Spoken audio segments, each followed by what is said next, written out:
would essentially end Medicare, making seniors pay $6,400 a year more for health care. Next. Everyone. But Tim Murphy's plan doesn't use that money to pay down the deficit. It all goes to more tax breaks for the wealthy. $265,000 for the average millionaire, paid for by seniors. TimMurphysBudget.com. See how it would affect you. All right, welcome back to Night Talk. I'm Ellis Cannon, and we're going to ask Mr. Maggi about that. Also, Tim Murphy, who has a response ad. But first, let's get over to Mr. Maggi. I'm going to take partisan politics out of this for a second. That was a real eye-grabber. Now, he calls it the big whopper, and there have been people who've done the fact-checking, and I've decided the fact-checking is a new thing that's going to go into the next dictionary, because I've heard more about that in the last month than ever. But they took you to task on it as not being accurate, and there's that phrase, you know, as we know it, that might allow it to basically get by. But the image of, well, elderly people dropping off $6,400 over and over again got a lot of attention, good and or bad. What are your thoughts? Well, what we did is basically he voted twice for the Ryan budget, which the Wall Street Journal said will essentially end Medicare as we know it. And whether you end it now or 10 years later, it's still ending Medicare as we know it. So we think it was accurate. You're going to ask people who are 55 and under when they become of age for Medicare to pay. And it's going to cost $6,000 to $6,400 more a year. Okay, quickly, I want to get to Tim Murphy's response here, but very quickly, the entitlement discussion, which, again, that's been nothing but this, and it drives, I think, a lot of the electorate, including myself, crazy. When you see that type of thing happening and the banging of the heads and so forth, it does become very... Oh, wait, she's in my ear. Let's do this. Let's do the Tim Murphy ad first. Larry Maggi's attack has been called the lie of the year, false, and a whopper. Truth is, nobody's fighting harder for seniors than Tim Murphy. Why is Larry Maggi lying about Tim Murphy's record? Because Larry Maggi doesn't want you to know he raised property taxes by 22%, while his own pay went up 22%. Who's Larry Maggi fighting for? Himself. And that's costing us a lot of money. Two things. Does the Ryan budget, in fact, affect people like me, 53, coming up, or is it going to be retro, or basically kicked so far down the road that it'll be another generation's problem? Let's quote the Wall Street Journal. They said that this was not an accurate portrayal at all, that $6,400. Here's what's being presented. Now, again, Medicare is running out of money, and it's going away even faster because of the $716 billion taken out of Medicare by the health care bill. So its demise is being hastened, and it's running out of the money to support it. It's always been a fee-for-service thing. The more doctors do, the more the money they make, and it has to change in some ways.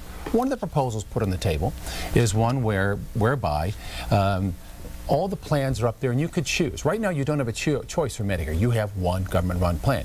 But you would be able to choose, much like you can choose with Medicare Part D prescription drug plan, or you can choose a supplemental. But basic Medicare is there. But the costs are skyrocketing. What a proposal is on the table would say, whatever is the second least expensive plan, you would get for free. 100% coverage, that's it. Now, the most inexpensive, the cheapest plan, not only would you get that for free, but you would also get the difference in whatever that dollar is. So you actually get money back. If you decided to get more bells and whistles, more options and other things on that, you would pay more out of pocket if you wanted that. But you would have Medicare as it is now for free if you chose that.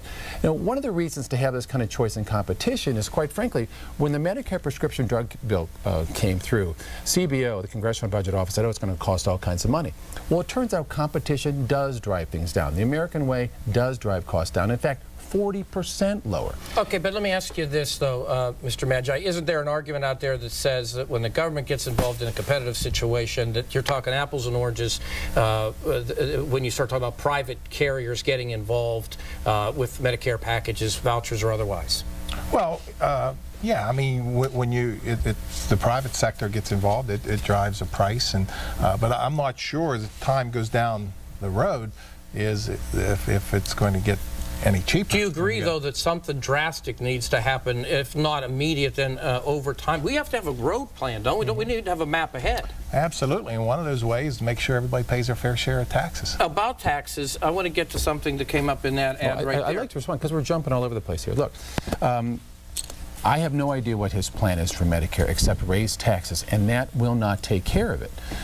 What happened is money goes into Medicare every paycheck you have. The administration and Nancy Pelosi and Harry Reid and they all took that out. When they were in full control of the Titanic, they decided to go full speed ahead into iceberg instead of saying, do we have enough lifeboats? Is this really the right thing to do? And now we're going to pay the price for this because it is so incredibly expensive. His only option is fund the government for 6 to 8 days. I'm talking about we have to turn this around. Medicare is in trouble, and if we don't honestly deal with that, nobody's going to see it for tomorrow. Okay. I would in fact, want to keep everything on track, but of course there are a lot of issues floating around. I want to go back to your response ad to his attack ad, and you talk about his own pay went up 22%, and you point out the coincidence in that. I mean, you said he lied. Larry Maggi is lying. Well, I said the organizations out there that rate these things, one of them gave it 3 or 4 Pinocchios, another one said it's the lie of the year, and WPXI, in its own independent analysis, said that his commercial is false. Look, scaring senior citizens is not the way to cure the problems with Medicare. And denial is not a method of treatment. What has to happen is real honest discussion. Now, what I find interesting is he comes in and says, we ought to talk, we ought to talk. I haven't heard any proposals from him at all during the entire course of this campaign except we ought to talk. Here's an opportunity. What would you do different with Medicare other than raise taxes? Well, first of all, you make everybody pay their fair share of taxes. Well, people do pay it. And the millionaires and the billionaires. Sure. The top and they 2%. pay the top 2%. Pays something, what, 60, 35? They get an average of $265,000 a year tax break.